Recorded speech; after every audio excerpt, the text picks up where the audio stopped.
Alhamdulillah wassalatu wassalamu ala Rasulillah wa ala alihi wa sahbihi wa man tabi'ahu wa wala. Subhanaka la ilma lana illa ma 'allamtana innaka antal alimul hakim. Wa rabbi shrah li sadri wa yassir li amri wa hlul 'uqdatam min lisani yafqahu qawli. Tuan-tuan petinggi syarikat, Pakcik Kapten Razak, hadirin hadirat muslimin muslimat, insyaallah kita semua dimuliakan Allah Subhanahu wa taala. Amin ya rabbal alamin. Tadi saya dipanggil Syekh di tempat lain Ustaz. Syekh ini bahasa Arab Shin ya Kha, Syekh. Artinya orang yang di atas 50 tahun.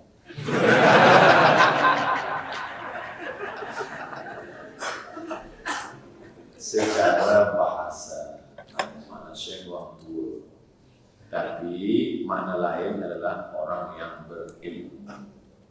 Entah makna mana yang dimaksud, saya husnuzon dulu. Mudah-mudahan niat baik insyaallah. Amin. Kalau ustaz itu dari bahasa Turki. Sebab masa Turki dulu berkuasa, Mesir, Kaherah pun di bawah kuasa Turki. Makanya Muhammad Ali Pasha, Basha. Maka banyaklah kata dari bahasa Turki masuk ke dalam bahasa Arab. Di antaranya ustaz. Ustaz artinya guru besar, profesor. Ustaz Dr. Ahmad Omar Hashim, Rektor Azhar University. Maknanya guru besar, profesor. Tempat kita ustaz, guru mengajar tadika pun ustaz juga. Jadi artinya banyaklah kata ini yang kita mesti faham maknanya asli, original, dan setelah dia sampai ke negeri kita. Tadi manakala saya dibawa ke Titi, apa nama atas? Jembatan Sky Bridge. Ustaz, ini kita sedang berada di aras 42. Macam dia tahu umur saya 40. Sampai di atas, pandang tengok ke bawah, rasa gaya. Apa yang kita lakukan? Ke tepi nak mencari tempat berpegang. Berpegang itu bahasa Arabnya habl. Ribat, tali tempat berpegang. Hablum minallah, tali berpegang kepada Allah. Berpegang kepada kayu patah, berpegang kepada besi bekas, berpegang kepada kuasa sirna, berpegang kepada harta binasa, berpegang kepada kawan, hari ini kawan, esok jadi lawan. Berpegang kepada suami, esok dia ambil orang. Berpeganglah kepada dia, hayyun la yamutu abada, yang tak akan mati untuk selamanya. La ta'khudhuhu sinatun wala naum, tak mengantuk dan tak tidur. Berpeganglah kepada Allah Subhanahu wa taala. Maka tajuk kita adalah hablum minallah. Kenapa orang yang bekerja di menara berkembang Petronas ni ambil tajuk hablum minallah? Sebab dia berada di tempat yang tinggi. Dia mesti ada tempat berpegang. Kalau tidak, dia jatuh. Tapi orang yang bekerja di sini, dia ada kelebihan. Apa dia? Doa dia lebih cepat terkabul. Sebab dia dekat lagi. Tapi malaikat maut lebih dekat juga. Malaikat maut tidak tengok tempat tinggi rendah. Aina ma takunu, dimanapun kamu berada, yudrikumul maut, mati akan datang. Walau kuntum fi burujin musyayyadah, walaupun kamu berada di peti yang kokoh kuat, kamu paku dari dalam. Dulu orang Arab Quraisy macam itu, dia buat peti, box, dia masuk dalam. Orang tanya, apa awak buat macam ni supaya malaikat maut tak masuk? Aina ma takunu, di mana kamu berada, dia sentiasa akan datang dan cabut nyawa kamu. Filosof-filosof daripada Greek, Yunan, dia takut cerita tentang mati. Tapi kita tidak. Tak ada orang Islam takut istighfar pasal mati. Semua berani mati. Maka ustaz cerita mati. Ada ustaz tu asal tazkirah cerita mati. Maka orang pun dah terbayang bila dia ustaz mati. Banyak pemuda-pemuda belia-belia kita takut nak datang ke surau, ke masjid dengan tazkirah sebab sikit-sikit cerita mati. Sikit-sikit cerita mati. Kenapa belia-belia tak nak ke surau, ke masjid? Kami ni sebenarnya dah lama nak ke surau, masjid, ustaz. Kenapa tak datang? Sebab ustaz yang bagi tazkirah tu cerita mati saja. Mati bukanlah membuat kita takut hidup. Mati itulah yang membuat kita bersemangat hidup. Sebab hidup ini adalah ujung daripada hidup adalah mati. Berani hidup, berani mati. Takut mati, jangan hidup. Takut hidup, mati saja. Alhamdulillah. Apa yang membuat kita takut? Berpegang kepada Allah. Wa'tasimu bihablillah. Berpegang teguh kepada Allah. Pagi nak pergi office, takut. Takut ini, takut itu. Datang cemas, datang ngeri, datang. Maka kita pun berpegang pada Allah. Langkah kaki dari rumah, bismillah, tawakkaltu 'ala Allah, la haula wala quwwata illa billah. Orang nak tidur pun takut.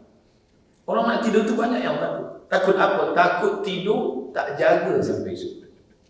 Maka sebelum tidur dia pun berpegang kepada Allah. Bismika Allahumma ahya wa amut. Jangan baca sekarang. Saya bagi tahu sikit. Bila tanya kenapa awak tidur? Ustaz salah apa bagi doa? Maknanya apa berpegang? Kadang dalam hidup ini kita Allah buat sesuatu terjadi pada diri kita supaya kita hanya bersandar kepada Allah. Mana contoh? Musa alaihissalam. Musa bukan Musa hidup dia bukan main. Musa punya bapa ayah Fir'aun. Kamu ayah kamu siapa? Tu orang kaya. Ayah kamu siapa? Tu orang ada kuasa. Musa, ayah kamu siapa? Fir'aun. Fir'aun, ayah Musa alaihissalam. Mak dia pula Asia. Sebab dia budak yang dihanyutkan dalam box kayu di Sungai Nil. Dan Asia lama merindukan seorang anak. Hidup dia selesa. Hidup dalam istana, tak pernah susah. Ayah Raja Fir'aun, bunda pula perempuan yang baik. Tapi Allah ingin supaya dia jangan bergantung kepada manusia. Macam mana cara Allah nak keluarkan Musa daripada istana Fir'aun? Maka Allah buat suatu cerita. Ada dua orang yang sedang berkelahi, bertikai, berkonflik antara bangsa Mesir dengan bangsa Israel, berkelahi. Pada masa itu datang Musa nak melerai dia. Janganlah kamu berkelahi, janganlah kamu bertinju. Maka masa itu orang ni degil tak nak berhenti. Musa pun terlanjur pukul, mati. Jadi Allah membuat itu. Fawakazahu Musa. Musa pun meninju dia dan orang mati. Musa pun takut, dia pun melarikan diri, bersandar sebatang pokok kayu. Masa Nabi Muhammad SAW Isra Mi'raj, Nabi tengok ada pokok kayu hijau. Nabi tanya Jibril, ya, itu pokok kayu hijau apa? Disitulah dulu Musa bersandar, manakala dia tak ada tempat berpegang. Ayah hilang, mak tak ada, istana dah tinggal, manusia tak ada yang dikenal. Kadang dalam hidup ini Allah buat kita hilang pegangan. Supaya apa? Supaya kita hanya bergantung kepada tali Allah bihablillah. Makanya jangan suuzon kepada Allah. Puan mungkin sekarang bergantung pada suami, tak lama selepas itu mati lagi. Kenapa laki aku yang mati? Kenapa tak laki dia? Aku sembahyang, aku baca Quran, aku baca Yasin, aku ikut tazkirah. Husnuzon pada Allah. Ana husnuzon ni 'abdi bi. Aku menurut prasangka hamba kepada. Mungkin Allah ingin supaya kita hanya bergantung kepada Allah semata. La haula wala quwwata illa billah. Makanya perempuan yang tabah dia tak menangis. Mati lagi dia tak nangis. Awak tak menangis? Tak. Saya bergantung kepada Allah. Kenapa tak nangis? Memang saya lama dah tunggu. Sebab lagi kita itu jahat, tak sembahyang. Oleh sebab itu maka kita husnuzan kepada Allah. Anak ada, bini ada, unta ada, kebun ada, berpegang kepada makhluk. Allah itu Allah matikan anak, dia tetap berpegang.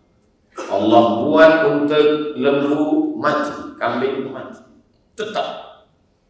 Allah buat pula kebun-kebun yang hijau menguning, layu mati kering, tetap. Tinggal seorang saja yang tempat dia bersama, rahmah. Maka disebut dalam doa orang menikah, Allahumma arham bainakuma kama rahimta baina Ayyuba wa rahmah. Ya Allah, buatlah mereka berdua berkasih sayang sebagaimana berkasih sayangnya Ayyub dan Siti Rahmah. Rahmah setia. Harta tak ada, anak mati, kambing mati, tanaman kering, tetap cinta kepada Ayyub. Sampai masa ujian, di bawah ujian, jatuh serendah-rendahnya dari kaya raya, hilang semuanya, datang penyakit kulit, berulat daging, tetap. Namun meminta kepada Allah tidak, maju dia.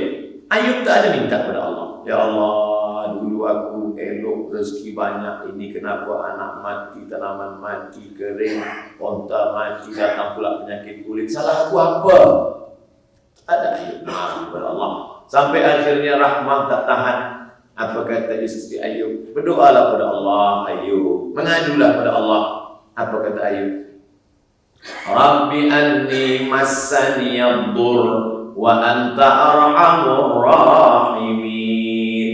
Rabbi, ya Allah, anni, sesungguhnya aku, massani yadur, terkena penyakit, wa anta arhamur rahimin, engkau maha sayang di antara yang penyayang. Tak ada dia mengadu. Dia tak ada minta. Dia hanya bercakap saja, ya Allah, aku kena penyakit. Tak ada dia minta, ya Allah, sehatkanlah aku, sudah tak tahan lagi dah. Dia hanya berkata, aku kena penyakit dan engkau maha sayang di antara yang sayang. Maka saat itu apa kata Allah? Urkud birijlika, tumit engkau pijakkan ke tanah, keluarlah air memancar, mu'tasalum baridun, air yang sejuk, dia mandi sehat walafiat, dibalikkan Allah lagi semua yang hilang. Bersandar, berpegang kepada Allah. Tak ada jalan lain. Hablum minallah. Faqsusil qasasah. Ceritakan kisah-kisah itu, hai Muhammad sallallahu alaihi wasallam. Ceritakan kisah-kisah itu, wahai Abu Samad, supaya apa? La'allahum yatafakkarun, supaya manusia ini berfikir, jangan dia sangka dia saja yang diuji Allah, bahwa nabi-nabi dulu pun ujian hidupnya luar biasa. Mereka luar biasa. Kalau Ustaz Abu Samad biasa di luar. Di Sumatera, di Kalimantan, di Sulawesi, di Papua, saya bagi tazkirah di luar. Orang dalam masjid saya di luar, di Padang, di Malaysia, alhamdulillah di dalam. Berpegang kepada Allah Subhanahu wa taala. Datang risau susah hati. Kemana risau hati nak dialamatkan? Ambil air sembahyang, menghadap kepada Allah, angkat dua tangan, Allahu Akbar. Kadang ada orang ini dia nampak kita tenang, macam tak ada masalah dalam hidup, tapi dia tak sembahyang, dia tak baca Quran, dia tak berzikir. Kenapa dia tenang? Lupa dada. Patutlah tenang. Nak gila kan? Tidak ada jalan lain. Sebenarnya orang yang minum khamar tu yang nak dia cari apa? Ketenangan. Orang yang pakai dadah tu sebenarnya yang nak dia cari apa? Ketenangan. Orang yang makan itu ini sebenarnya ketenangan. Maka ketenangan semua ini palsu. Ketenangan ini tidak ada yang betul. Saya sampai office pukul 27. Biasa office cepat hari itu saya sampai. Ada seorang kaki tangan, Ustaz Somad cepat sampai. Ya, ada yang saya nak tanya pada Ustaz. Sebenarnya lama saya dah nak tanya, cuma malu di majlis. Ini kita tak ada orang lain saya nak tanya. Apa? Saya kalau dengar lagu dangdut tenang hati saya. Kata saya ini tak betul. Ketenangan yang betul adalah tenang masa berzikir, tenang masa berselawat. Kadang kita ni jaga pagi tidur, sempit rasa hidup, tak tahu entah apa yang menyusahkan hati. Maka lapangkan. Orang lain dia kata, bila anda nak tenang, pejamkan mata, tarik nafas, tarik, tahan. Kita tak diajarkan macam tu. Kita diajarkan hadapi hidup ini, serahkan pada Allah Subhanahu wa taala, berzikirlah. Apa zikir? Kata ustaz ini banyak-banyak berselawat. Bila engkau susah hati banyak-banyak berselawat. Allahumma shalli ala sayyidina Muhammad wa ala ali Muhammad. Allahumma shalli ala sayyidina Muhammad wa ala ali Muhammad. Allahumma shalli ala sayyidina Muhammad. Kata ustaz ini pula banyak-banyak berzikir, afdhalul zikri fa'lam annahu la ilaha illallah. Kata ustaz ini pula yang paling elok itu tasbih. Subhanallah bihamdihi, subhanallahil azim, subhanallah. Jadi awak amalkan yang mana? Itulah ustaz. Sampai hari ini satu pun saya tak amalkan.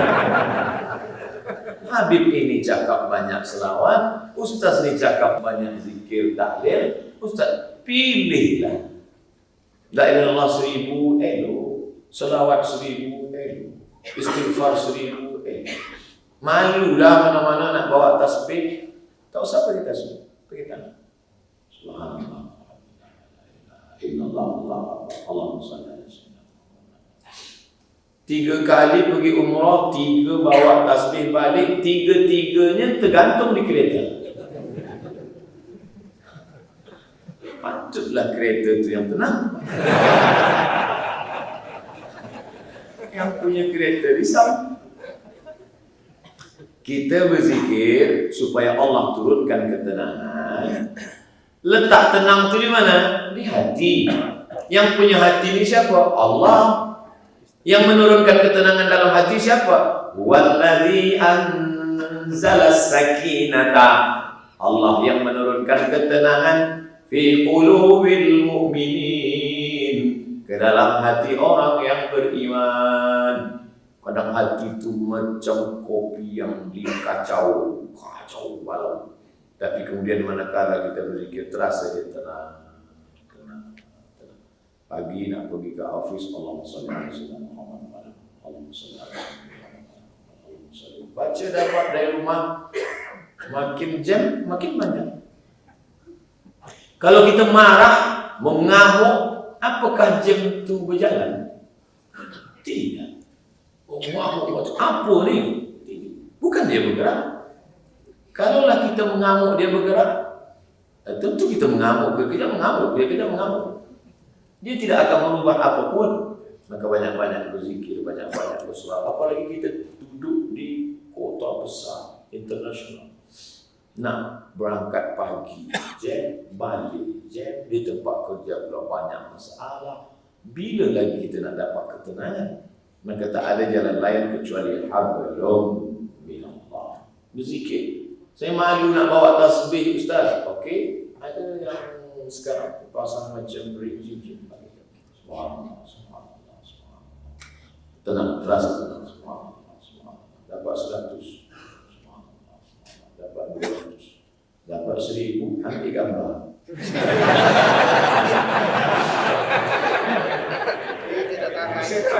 Alhamdulillah. Bukan itu.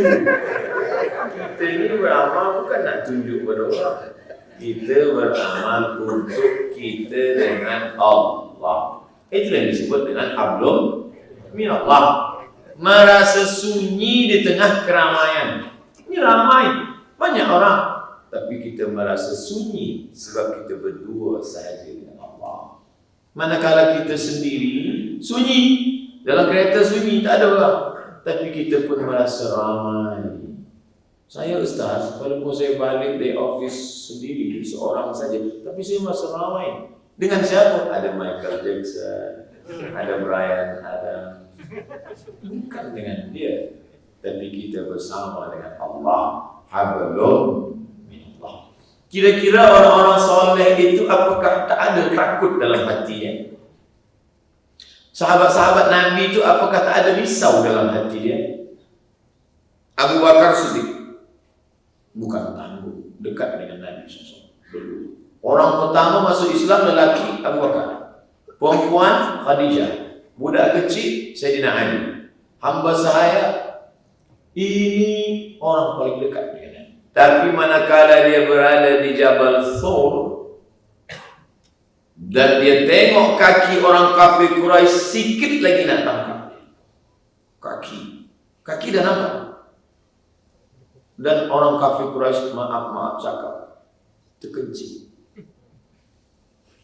Dia kepala dia tengok ke atas, maka tak nampak. Andai dia tengok ke bawah, dia nampak Abu Bakar.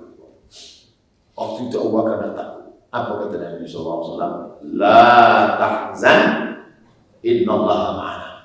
La tahzan, jangan cemas, jangan takut, jangan sedih.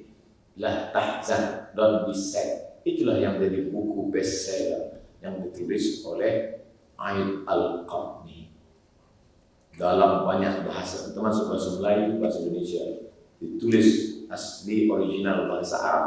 Jangan takut wahai Abu Bakar. Apa pelajaran yang dapat kita ambil daripada perjalanan Rasulullah SAW ini? Bahwa orang selevel Abu Bakar pun yang dijamin masuk surga, tetap dalam hatinya ada rasa takut, ada rasa cemas, ada rasa sedih, ada susah hati.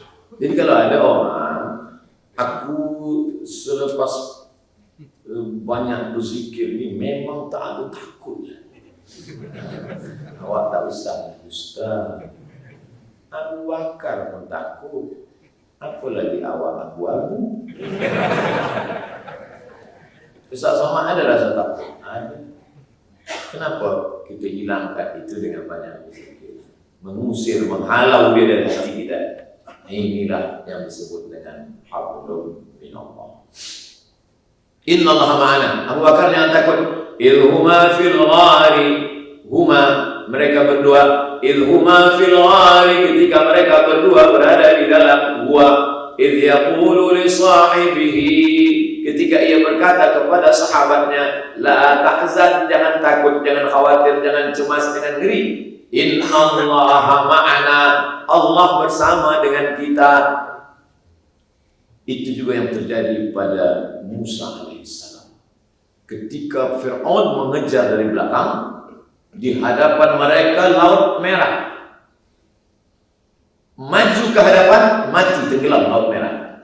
Balik ke belakang, akan ditangkap oleh Fir'aun beserta bala tenteranya. Kemana nak pergi? Apa kata orang Bani Israel? Inna lamudrakun. Musa, sekali ini kita memang mati, Musa. Tengok ke belakang.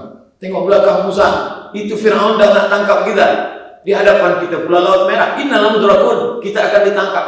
Apa kata Musa? Kalla. Tidak. Inna ma'iya Rabbi. Bersamaku ada Allah. Beza jawaban Musa dengan Muhammad SAW. Coba kita tengok ini. Kalau Muhammad SAW, Innallaha ma'ana. Allah bersama kita. Kita ramai. Kalau Musa ada, Inna ma'iya Rabbi, bersamaku, aku saja, kamu tidak. Kenapa beza cakap Musa dengan cakap Muhammad SAW? Kerana sahabat Musa berbeza dengan sahabat Muhammad. Sahabat Muhammad ketakutan. Orang yang ketakutan, kita bagi dia semangat. Jangan takut, Allah bersama kita. Sedangkan sahabat Musa, mereka menakut-nakutkan saja. Musa nampaknya tertangkap lagi. Kira-kira sahabat Tuhan selama ini sahabat Musa ke sahabat Muhammad? Bila kawan kita itu ketakutan, pakai jawaban Muhammad SAW. Aku ni takut Ustaz. Macam mana nanti bila aku ditangkap, dibunuh? Kal la tahzan, jangan takut. Innallaha ma'ana, Allah bersama kita. Tapi bila ada yang takut-takutkan saya, Ustaz, nanti Ustaz akan ditangkap, Ustaz akan dibunuh, Ustaz akan diculik, bukan ini. Kalla, sekali-kali tidak. Inna ma'iya Rabbi, saya hadir. Bersamaku ada Allah, bersama kamu tidak. Kadang-kadang kawan kita di macam-macam. Ada kawan Muhammad, ada kawan Musa, ada kawan Fir'aun. Makanya kita tengoklah nanti di hadapan. Bila kita tahu dari bunyi cakap. Kalau dia takut, kau lah yang dikatakan Ustaz semalam. Nampak-nampaknya kau ni kawan Fir'aun. Oleh sebab itu ini yang pertama, hablum minallah. Habis hablum Allah. Ustaz dimaklumkan sampai 12.50. Habis pembahasan hablum minallah, sekarang kita masuk hablum minannas. Lepas itu baru kita buka soal jawab sampai azan zuhur. Lepas itu kita salat berjamaah. Lepas itu tak tahulah apa yang terjadi.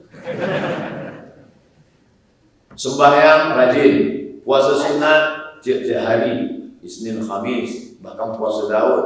Berzikir tak putus, tapi tak mau tahu hal ehwal manusia. Berjumpa dengan orang, la salam wala kalam. Ini bukan hamba Muhammad. Ini bukan hamba Allah. Ini bukan umat Muhammad sallallahu alaihi wasallam. Kalaulah yang penting hanya hablum minallah sahaja, maka Nabi Muhammad sallallahu alaihi wasallam tidak akan turun dari Jabal Nur. Iqra, ma'ana biqari. Aku tak boleh membaca. Iqra, bacalah. Ma'ana biqari. Aku tak boleh membaca. Iqra bismi rabbikal ladzi khalaq, khalaqal insana min 'alaqin. Iqra wa rabbukal akramul ladzi 'allama bil qalam, 'allamal insana ma lam ya'lam. Turun Nabi Muhammad sallallahu alaihi wasallam dan dia bersama dengan manusia. Ini sunnah. Maka kalau ada orang hanya diri sendiri saja, macam mana Ustaz Abdul Somad boleh sampaikan tazkirah ke Kuala Lumpur? Ustaz bukan orang Malaysia. Ustaz datang daripada Sumatera, Riau, Indonesia. Macam mana boleh sampai kemari? Hablum minannas.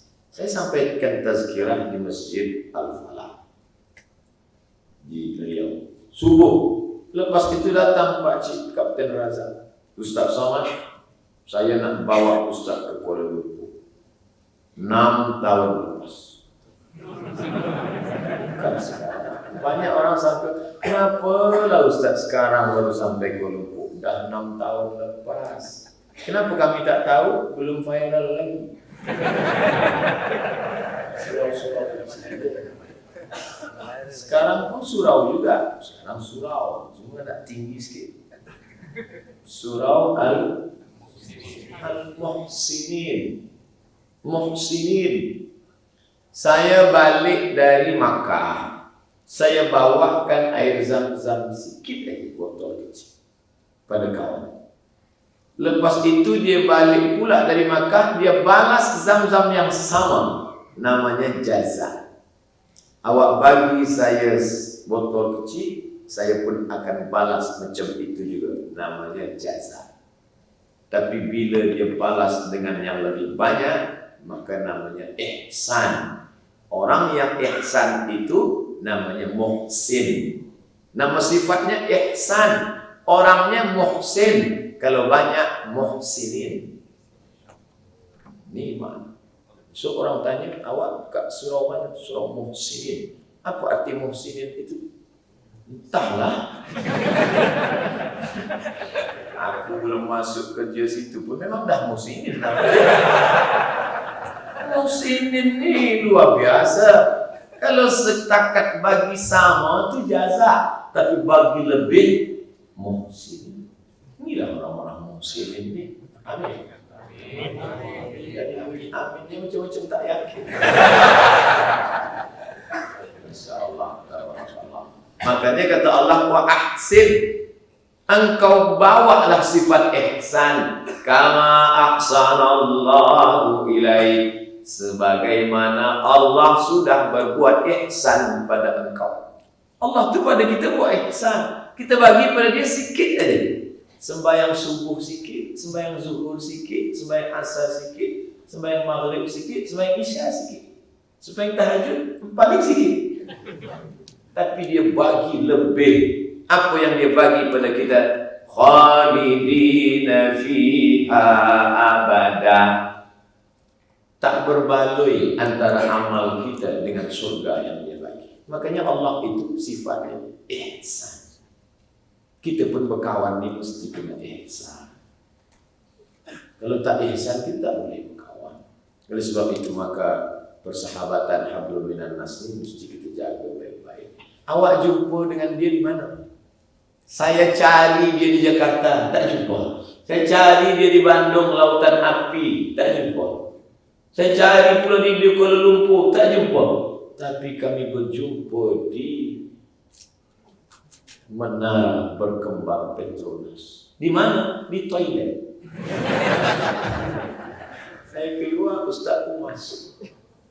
Itu kalau ditulis di FB, banyak orang like.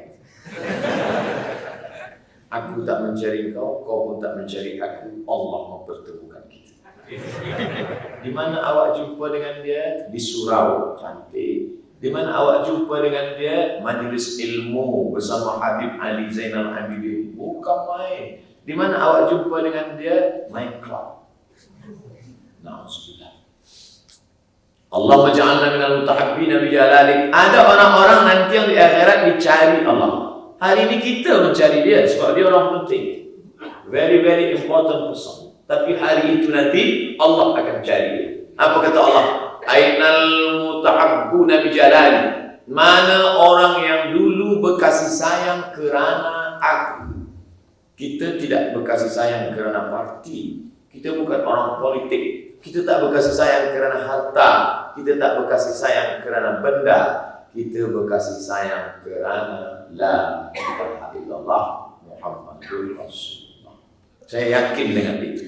Andai puan-tuan dapat berita WhatsApp, internet, Facebook, inna lillahi wa inna ilaihi raji'un. Ustaz Abdul Somad yang masa pekan petang bagi kita tazkirah dah kembali menghadap Allah. Semua akan berkata untuk Ustaz Abdul Somad Al-Fatihah.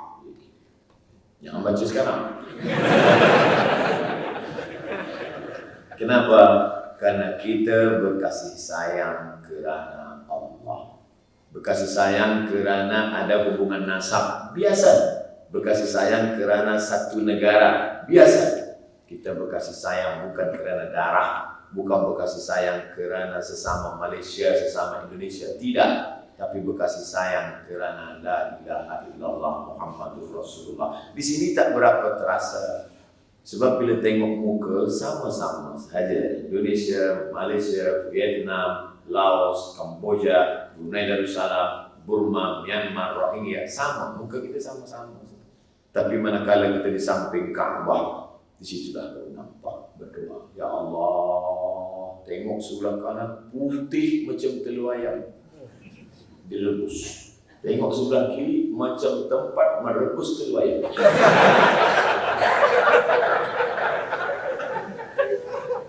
Siapa yang paling mulia di antara kita dan dia? Sama-sama mulia. Inna khalaqnakum min dzakarin wa unsa.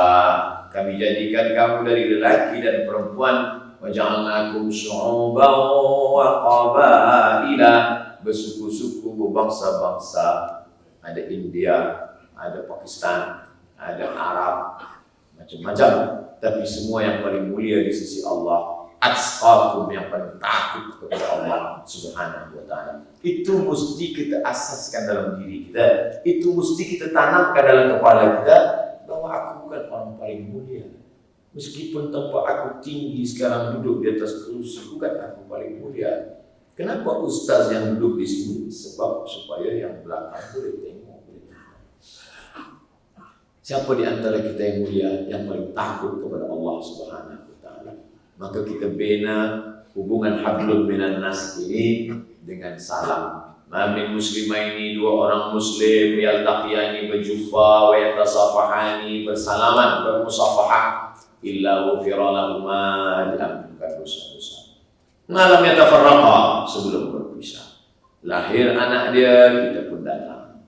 Esok datang ke rumah, ya anak saya baru lahir, alhamdulillah. Kita sakit hati. Kita dah nikah 10 tahun, tak ada anak. Dia nikah Januari, April ada anak. Kita marah. Kenapa Allah tak adil? Susah dah bagi Allah untuk bagi isteri hamil ada anak. Mudah. Lalu kenapa? Ini dia ingin nak tengok kita munajat, meneteskan air mata di tengah malam, sembahyang tahajud, zikir dan doa. Lalu kemudian kita datang, kita ucapkan doa. Barakallahu laka fil mawdu wa syakartal wahib wa rizqta birrahmi wa balagha asyidda. Semoga Allah bagikan anakmu anak saleh salihah, dipanjangkan Allah umurnya, menjadi anak yang berbakti dan baik, dan engkau pula bersyukur kepada Allah. Apa susahnya? Kadang kita tak nak datang sebab hati kita sakit, tapi kita cakap lain. Awak tak datang, oh saya tak boleh datang, tak boleh makan kambing.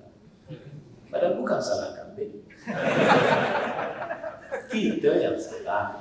Nikah, yang kaya awak, yang handsome awak, yang duit banyak awak, yang kereta mahal awak. Tapi yang nikah dia. Kita marah. Kenapa dia nikah dulu? Tengok muka dia. Rasa aku lebih handsome. Kenapa dia lebih dulu? Padahal Allah sedang menguji saja.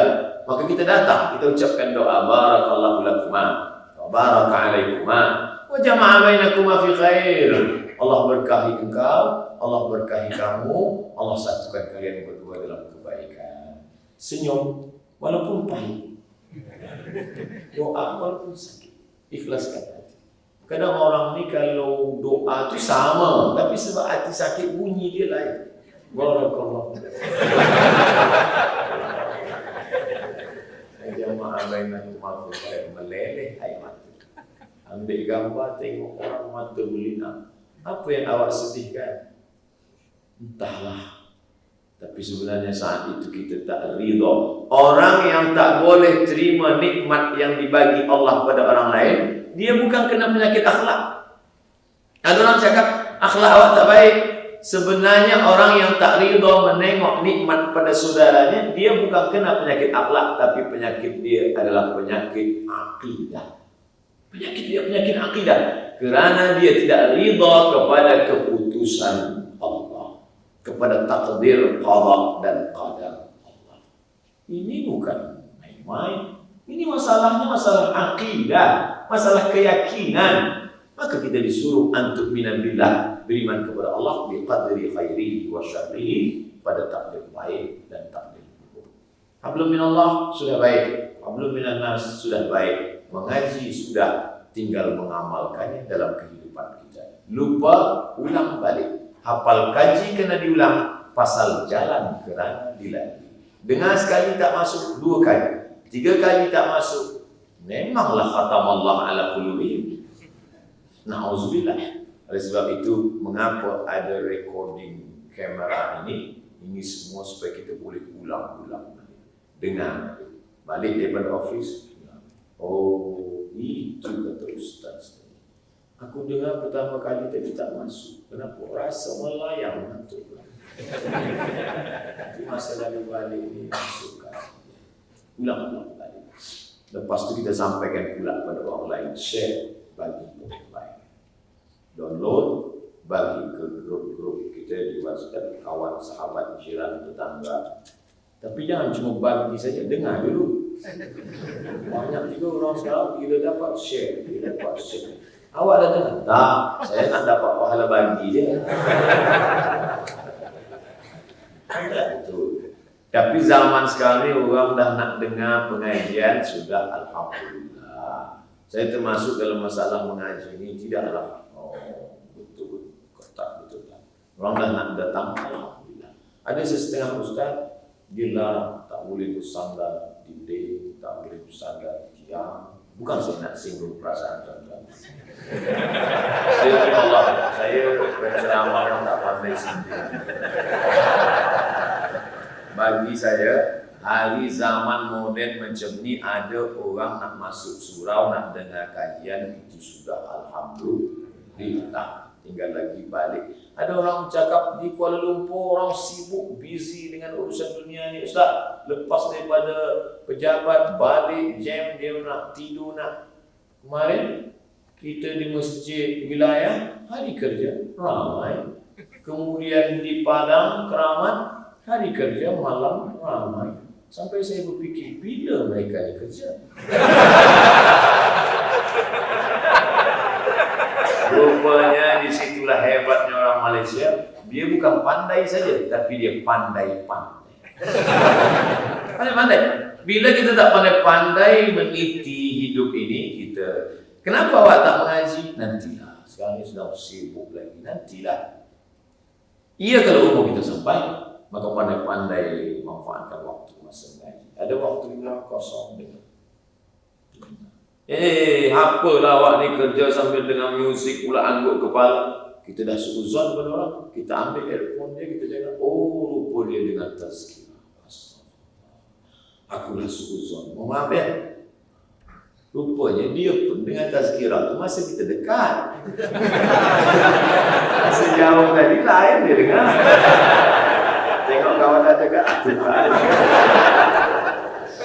Biasa manusia. Mudah-mudahan kita termasuk orang yang selamat dengan berpegang pada dua. Bila ada kawan yang ingatkan kita pada surau, ada kawan yang ingatkan kita pada amar ma'ruf nahi munkar, ada kawan yang ajak kita pada tazkirah, pegang dia. Sebab sebenarnya kita dah dapat rezeki yang luar biasa. Rezeki bukan cuma wang, rezeki bukan cuma kereta, rezeki bukan cuma tempat bekerja. Rezeki adalah memiliki seorang sahabat yang dapat menjaga kita dalam kebaikan. Itulah dia hablum minan nas. Hablum minallah, hablum minan nas. Dan kita dah sampai pada pukul 12.50. Kita ada waktu untuk sekali. Bila waktu dah habis, tolong ingatkan saya. Salam. Oh, tak pakai Assalamualaikum. Salam. Itu salam lengkapnya. Assalamualaikum warahmatullahi wabarakatuh. Kadang-kadang macam-macam jemaah sekarang. Pernah ada jemaah tulis Arab juga, tulis Arab. Assalamualaikum wawa. Maksud saya tengok, janganlah tulis pendek macam ni. Saya khawatir bila awak tulis Assalamualaikum wawa, nanti dia balas wawa. Waalaikumsalam warahmatullahi wabarakatuh. Di zaman majoriti umat terlalu sibuk mengejar dunia, bagaimana hendak membawa majoriti umat kembali kepada mengejar akhirat? Kita ada surau, kita ajak dia. Bila ada di office kita orang tak sembahyang, yang salah itu bukan dia, kita. Kenapa kita tak ajak dia? Masuk surga jangan sendirian. Ajak kawan-kawan. Bila susah nak cakap, buat ada baju tulisan. Masuk geng, masuk surga bersama-sama. Kadang kita ni susah nak cakap. Kita tinggal tunjuk tulisan. Friend, bro, brother, ya, tengok. Kamu nak mahu dengan kami bersama? Ayo. Nah, ini community macam-macam. Community bikers, community hijrah, community macam-macam buat. Nah, ini kita nak ajak dia bersama. Ayo ke surau. Apa yang kau cari dunia ni? Pagi kerja, petang kerja, malam kerja, cari duit, cari itu. Belum tentu kau menikmatinya. Kau cari banyak, lepas tu kau mati. Dia ambil bini. Dia nikah lagi. Kau dapat apa? Ayolah kita ke surau sembahyang. Kau jangan urus urusan aku lah. Ini urusan aku dengan Tuhan. Pergi sana. Kita senyum, jangan marah. Esok datang lagi. Ayolah kawan. Sebab bila kita mati, kita tak boleh berjalan sendiri kat kubur. Susahkah nak tunjuk kubur di Kuala Lumpur? Senang ya. Naik tadi, nampak kubur. Cantik Kuala Lumpur ya. Itu apa Tuan? Itu kubu Ustaz. Itu aku nak ajak engkau ke atas kejap. Kau nak tunjuk apa? Ada ya? Nanti pejam mata ya. Bila aku cakap buka. Sampai situ, buka lah. Itu tempat buka. Kita akan ke sana, saudaraku. Lepas itu dia marah, kita doakan tengah malam. Allahumma hdi qaumi fa innahum la ya'lamun. Berilah dia hidayah. Orang Islam ingat mati bukan supaya dia, jangan sampai selepas kita bagi tazkirah, kita ingatkan mati, lalu selepas itu dia down. Dia tak ada productivity. Lepas itu dia nak mati saja. Saya tak ingin lepas ini semua pekerja, semua yang bekerja ni balik, semua nak mati. Saya tak ingin. Kita tetap kejar dunia, kita tetap bangkitkan semangat. Apa beza kita dengan orang tak beriman? Orang tak beriman cari duit, cari wang, cari harta untuk dunia. Sedangkan kita nak bina masjid, nak buatkan rumah tahfiz Quran, nak berangkatkan orang umrah dan haji, nak sekolahkan anak yatim, carilah harta sejauh mata memandang, kerana niat kita adalah untuk mencari akhirat. Mudah-mudahan kita termasuk yang selamat daripada godaan ini. Assalamualaikum Ustaz. Waalaikumsalam warahmatullahi wabarakatuh. Saya mengamalkan doa Rasulullah kepada Abdullah bin Abbas semasa beliau kecil pada kedua-dua anak saya. Selain itu saya ingin tahu apa doa khusus yang diamalkan oleh ibu Imam Syafi'i semasa beliau kecil sehingga menjadikan beliau seorang yang mempunyai daya ingatan yang sangat kuat. Doa Nabi kepada Allah bin Abbas, Allahumma faqihhu fid din wa 'allimhu ta'wil. Bila itu kita bacakan pada anak kita, Allahumma faqihhu fid din, dalamkan ilmu agamanya, wa 'allimhu ta'wil, ajarkan dia pemahaman makna tafsir Al-Quran. Maka ada tafsir Tanwirul Miqbas, tafsir Ibni Abbas. Boleh kita amalkan? Boleh. Ini dia dah amalkan untuk anak-anak. Sekarang dia nak tanya apa pula amalan ibu Imam Syafi'i semasa Imam Syafi'i kecil. Saya tak tahu. Tak apa amalan ibu Imam Syafi'i. Kalau tahu kita jawab tahu. Kalau tak tahu ya. Imam Malik bin Anas dibagi pertanyaan 48 yang dia jawab setengah. Itu cara saya nak bela diri bila tak tahu. Ustaz, kenapa tak jawab semua? Imam Malik 48 orang tanya, setengah je dia jawab. Itu cara kita bela. Kami tonton di YouTube tu semua Ustaz jawab. Semua Ustaz jawab. Yang di-upload kat YouTube tu yang boleh saya jawab. Tak boleh dia kan. Masuk lagi. Nanti di-upload dia kan. Orang pun tonton Ustaz Somad, Masya Allah. Semua boleh dia jawab.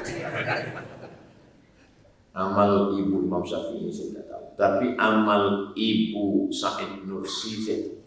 Ada di Turki, ulama besar namanya Sa'id Nursi. Sa'id Nursi ini boleh hafaz kamus Al-Quran 30 juz, tapi ada kamus Al-Muhit tebal 3 kali Quran tebal. Dan nak hafazkan kamus ini susah, dictionary. Macam mana nak hafaz? Tapi dia hafaz. Mana kalau orang tanya, apa amalan engkau wahai Sa'id Nursi? Aku tak tahu kata Sa'id Nursi. Hanya saja masa kecil dulu, kata emak, dia sebelum susukan aku, dia berwuduk dulu.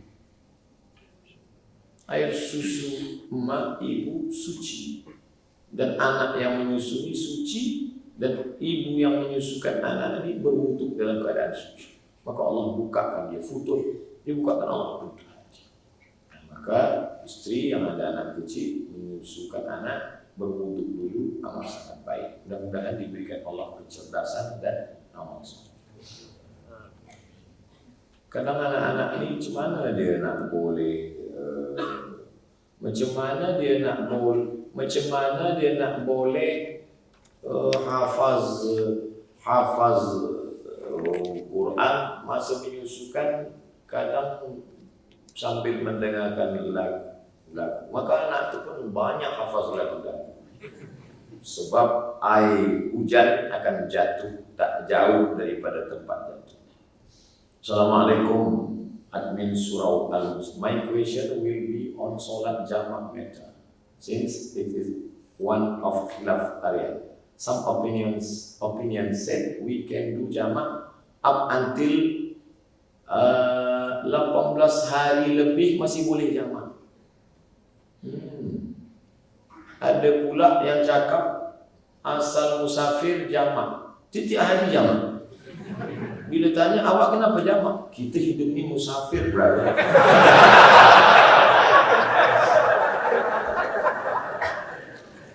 Buka kitab Al-Fiqhul Islami wa Adillatuh.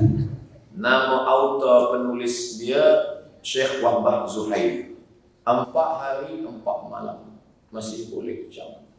4 hari 4 malam maka boleh jamak. Tak kira bila datang.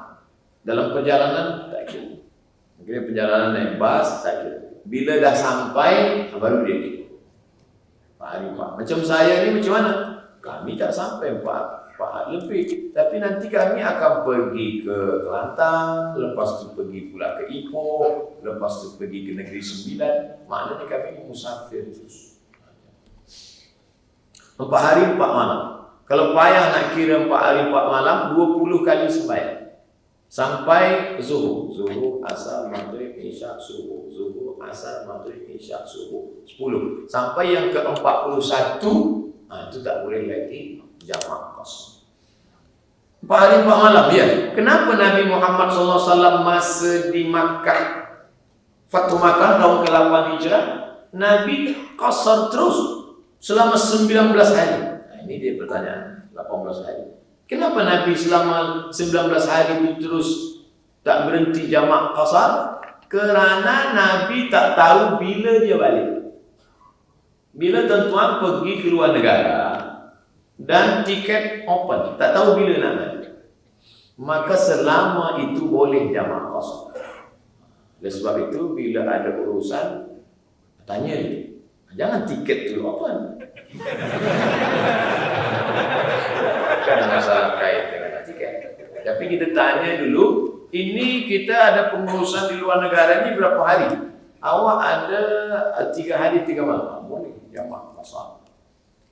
Berapa kilometer? 90 kilometer. 4 hari 4 malam. Lebih daripada itu maka dia sudah muqim. Maka tetap zuhur 4 asar. Assalamualaikum warahmatullahi wabarakatuh. Waalaikumsalam. Apa hukum menyusukan anak saudara saya dengan sengaja tanpa ada keperluan lain, selain mahu agar tiada batasan aurat antara anak saya dan anak-anak saudara saya? Baik. Kita ada anak saudara, lalu kemudian disusukan dia supaya dia mahu agar tiada batasan aurat antara anak saya dengan, supaya dia menjadi mahram. 5 kali kenyang. Bukan 5 kali menyusu, 5 kali kenyang. Hitung kira, sekali, 2 kali, 5 kali. Maka setelah itu dia menjadi tak boleh menikah dan dia menjadi mahram. Tapi harta warisan tak dapat. Hanya setakat pada mahram dan aurat saja. Jangan nanti makcik ni mati dia datang. Mana untuk aku? Ini hanya namanya mahram radha'ah, kerana menyusukan. Apa hukum lelaki yang bergelaran bapa tiri yang tidak memberi nafkah kepada istri dan anak tirinya? Dan adakah hak bagi seorang anak tiri itu menuntut haknya dan membawa perkara ini ke mahkamah syariat? Ini namanya beli satu dapat 2. Jadi nikah dengan perempuan ini ada anak. Maka anak ini siapa yang membagi dia nafkah? Nafkah anak ini adalah bapa kandungnya. Anak ini dia ada 6 wali. Ayah, datuk, abang, adik, abang ayah, adik ayah yang membagi dia nafkah. Bila nikah dengan janda, kemudian anaknya yatim, maka dia meninggalkan harta warisan tirkah. Tak ada ayahnya susah, maka ada ahli waris. Yang keenam wali-wali ini tak ada, semua dah habis ditelan gempa. Dia anak yatim. Maka tujuan menikahi janda yang ada anak itu sebenarnya bukan maknya tapi itu tujuan asas menikahi janda. Anaknya bukan maknya. Karena ayat tentang nikah itu tentang wa in khiftum alla ta'dilu. Kalau kamu khawatir tentang anak yatim, fankihu ma taba lakum minan nisa, nikahilah perempuan matna wa thulatha wa ruba'. Ini cerita tentang anak yatim. Oleh sebab itu maka ini dia santuni, dia bagi makan. Adapun perempuan itu istri ada 5 hak terhadap suami. Pertama, makan. Kedua, pakaian. Ketiga, rumah. Keempat, pendidikan. Lelaki mesti mendidik istri dia. Kalau dia tak sanggup, dia bawa ke surau, dia bawa ke majlis ilmu yang ada di Kuala Lumpur. Yang kelima adalah bagaimana dia memperhatikan, ada support dalam hidup, nampak susah senangkan hati dan lain sebagainya. 5 ni adalah kewajiban lelaki kepada perempuan dan merupakan hak perempuan terhadap lelaki. Assalamualaikum warahmatullahi wabarakatuh. Waalaikumsalam warahmatullahi wabarakatuh.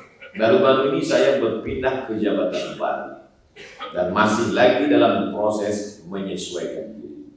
Mungkin Ustaz boleh berkongsi cara dan doa untuk sentiasa semangat dan dimudahkan urusan dalam melaksanakan pekerjaan. Kadang kita hilang semangat ini sebab diganggu jin.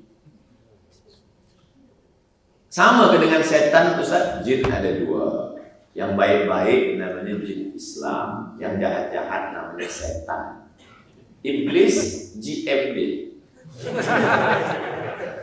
Jadi jin. Buka surah Jin juz 20, juzuk 29. Inna minnal muslimun, kami ada jin muslim, wa minnal qasitun, dan kami ada jin kafir. Jin kafir ni disebut dengan syaitan. 1, kalau 2 syaitanan, kalau 3 syayatin. Induk dia, bos dia iblis. Iblis yang tak mati-mati. Adapun syaitan ni boleh mati. Bila dia mati, saya tak tahu. Maka pagi lepas sembahyang subuh kita diajarkan doa-doa ruqyah. Ruqyah artinya benteng, menjaga diri kita. Qul huwallahu 3 kali, qul a'udzu falaq sekali, qul a'udzu binnas sekali, al-fatihah sekali, ayat kursi sekali, tembus ke tapak tangan, sapu muka, kepala, dan kita boleh ruqyah orang lain, anak ke, bini ke, kawan. Maka nanti sampai office nampak kawan lemah, baca.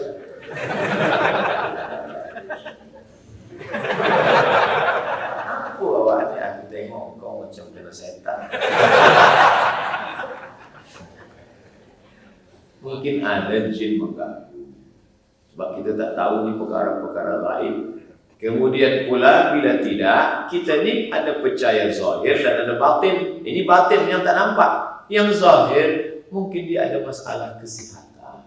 Kita ada doktor, ada hospital kan. Pergi check up, tengok. Banyak jamaah yang tengok saya, Ustaz sakit ni? Tak, saya sihat. Ustaz letih? Tidak. Kenapa macam? Memang lagi macam itu. Tapi bila dah dekat dengan mikrofon itu, dia makin semangat.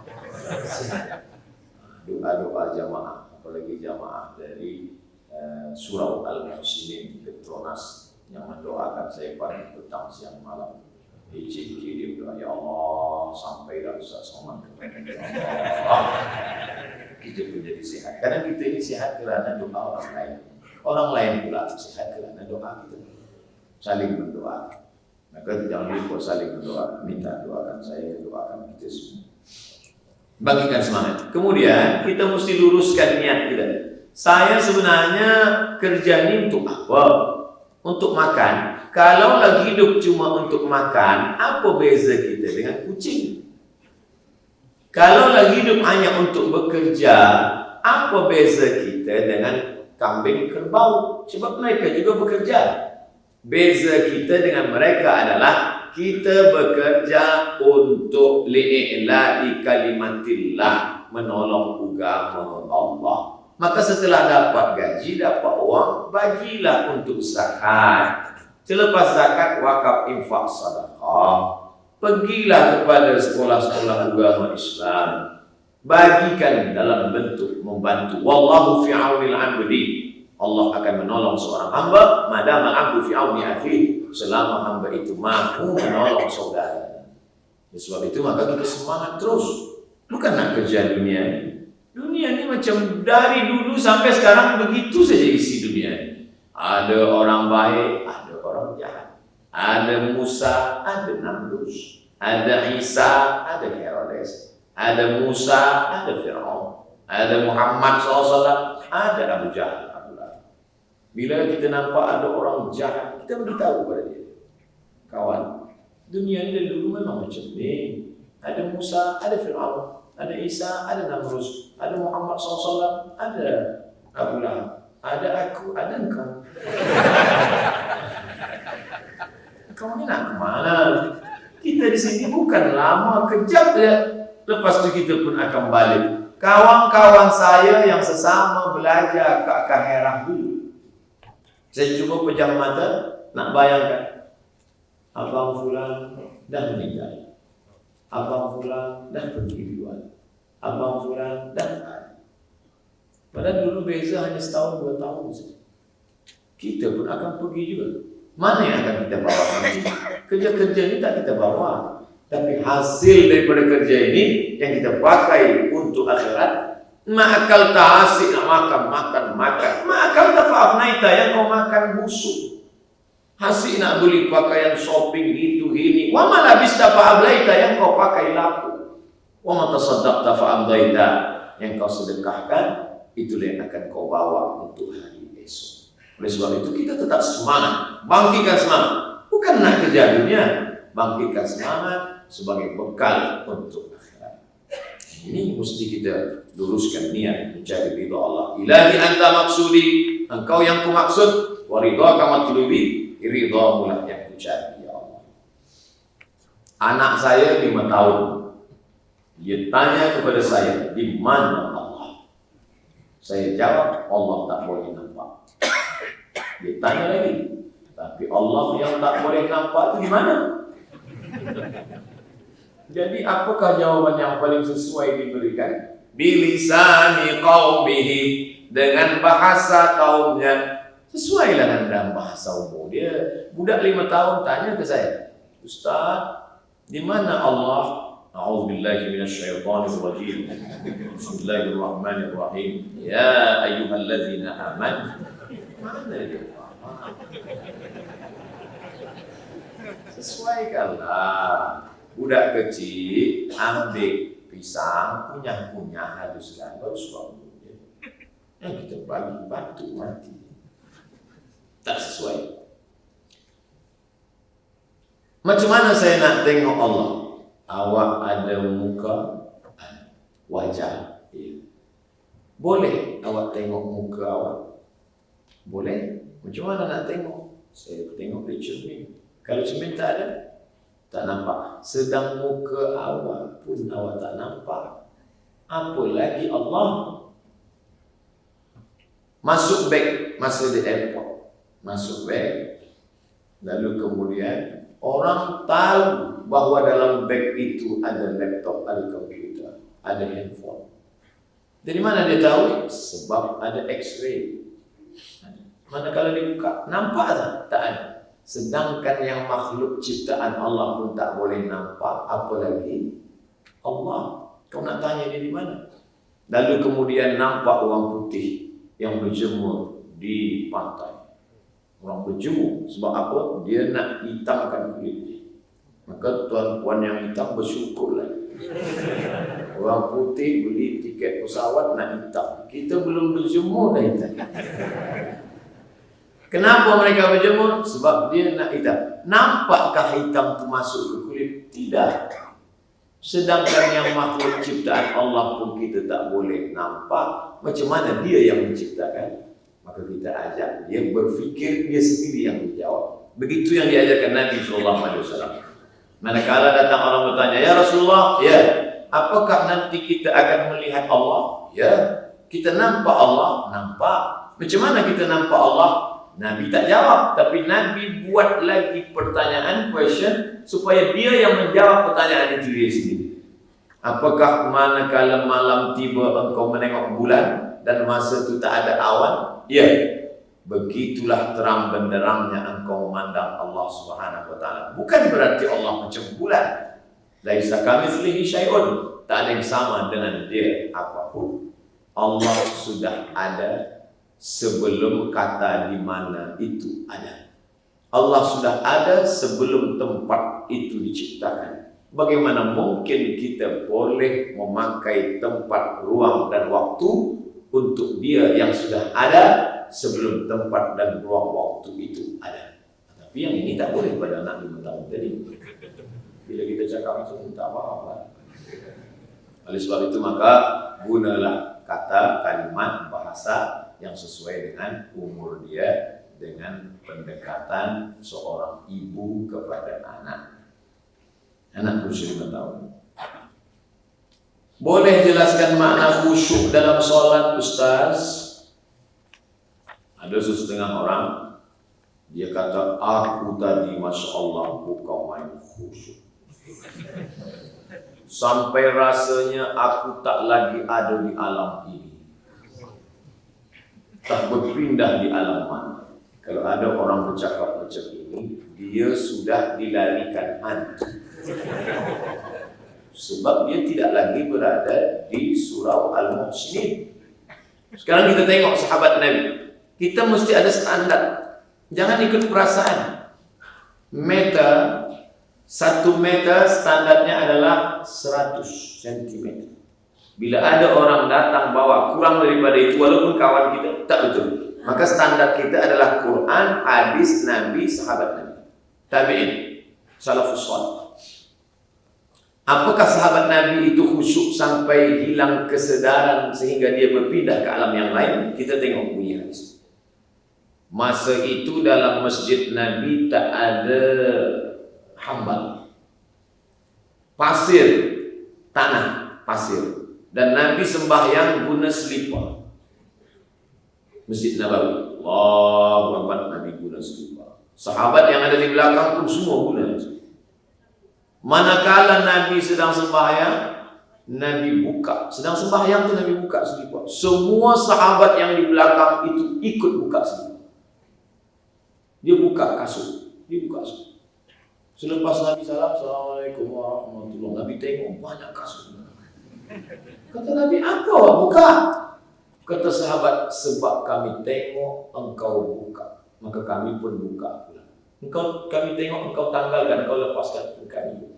Kira-kira sahabat yang di belakang tu tengok atau tak tengok? Tengok. Adakah sahabat tetap pakai lepas sembahyang? Ya Rasulullah, kenapa engkau tak buka? Aku dah pindah ke alam lain. Menunjukkan bahawa sahabat itu khusyuk. Sahabat khusyuk. Sebab sahabat itu radhiyallahu anhu, Allah meridai dia. Khusyuk mereka, tapi dia tetap sedar tentang apa yang terjadi. Ya Rasulullah, kata Rasul, kenapa kamu buka semua selipar kasut ini? Kata sahabat, tadi kami tengok engkau buka, maka kami buka pula. Kami nak ikut engkau ya Rasulullah. Kata Rasulullah SAW, aku buka, aku tanggalkan, aku lepaskan, sebab Jibril datang bagi tahu di selipar tadi ada najis. Kamu tak ada najis, kenapa lepaskan? Nah, hadis kedua, Nabi sakit. Ini mihrab tempat Nabi jadi imam. Rumah Nabi sebelah kiri. Bila kita menghadap ke kiblat, rumah Nabi sebelah kiri 22 meter daripada mimbar. 22 meter, itulah rumah Nabi sakit. Imam Abu Bakar. Nabi masa sakit, dia tunjuk Abu Bakar jadi imam. Imamlah Abu Bakar. Allahu Akbar. Masa Nabi sedang sembahyang itu, datang Nabi. Masa Abu Bakar sedang jadi imam itu, tiba-tiba sahaja datang Nabi. Nabi datang dari rumah dia. Sahabat yang menengok Nabi datang ini pukul tangan. Nak bagi tahu pada Abu Bakar bahwa Nabi datang. Sebab tak boleh bercakap. Takkan dia pukul bahu Abu Bakar Nabi datang. Dia nak bagi tahu. Apa yang ingin nak saya sampaikan? Bahwa sahabat yang sedang sembahyang itu sedar bahwa ada yang datang. Bukan berarti mereka diam saja. Lepas sembahyang, ya Rasulullah, kami tak sedar kau datang. Jadi sesiapa yang selama ini mengaku dia tak sedar, dia nak pindah, perlulah berfikir balik. 3. Uqtulul aswadaini fi shalah. Bila engkau sedang sembahyang, bunuhlah dua yang hitam. Fi shalah, walaupun kau sedang sembahyang. Allahu Akbar. Nampak dua yang hitam. Apa itu? Ular dengan kala. Nampak ular, bunuh sampai mati. Bukan macam dalam mazhab Syafi'i, bunuh sekali. Ya kalau ular kecil, kalau anaconda. Apakah mereka tak sedar bahawa ada ular dan kala? Dia sedar, dia nampak, maka dia bunuh. Itu menunjukkan bahawa orang yang khusyuk itu tetap berada di tempat dan dia sedar. Hadis keempat, Nabi sujud lama betul. Selepas itu baru Nabi duduk. Selepas salam, kenapa Nabi lama tadi sujud? Kerana cucu dia naik. Sebab rumah cucu dia di sana. Apa maknanya? Nabi sedar dan Nabi tak pindah ke tempat yang lain. Saya nak bagi tahu bahawa khusyuk itu bukan berarti kita pindah ke alam lain. Kita tetap di surau al-muslimin dan tetap di samping kekawan kita. Dan kita tetap dengan penuh kesadaran. Hanya saja hati kita tidak lari ke mana-mana, tetap mengingat Allah. Kadang setan datang berbisik, Allahu Akbar. Nampak handphone. Allahu Akbar. Ingat kunci kereta. Sembahyang ini macam meniti pematang. Pematang adalah tanah liat di tengah sawah yang licin. Kita pula membawa padi. Kadang-kadang kita jatuh ke kanan, naik balik. Sembahyang ini macam membawa motosikal juga. Kadang-kadang kita agak-agak lari ke kanan, lurus. Agak-agak mengantuk. Jangan lari ke kanan, masuk terus.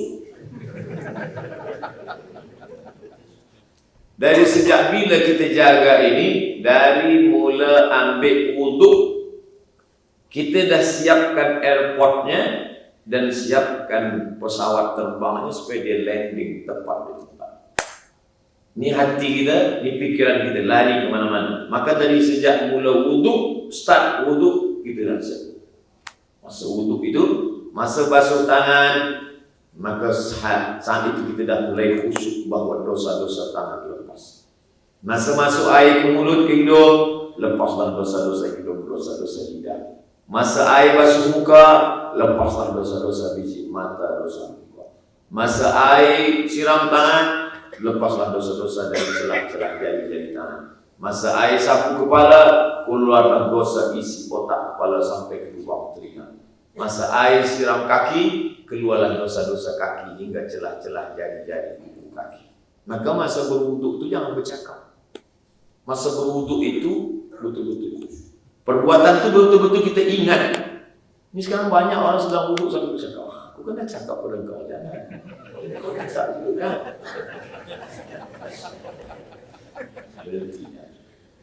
Lalu lepas itu dari tempat wuduk mendengar azan. Dengan azan baik-baik. Allahu Akbar, Allahu Akbar. Jawab, Allahu Akbar. Yang di situ. Ada kawan sebelah tanya, jadi report kita yang mana dah selesai? Allahu Akbar. Jangan kita pula tazkirah dia. Kau tak boleh cakap. Hayya 'alas salat. La haula wala quwwata. La haula wala quwwata. tazkirah kita pun tak keluar daripada itu.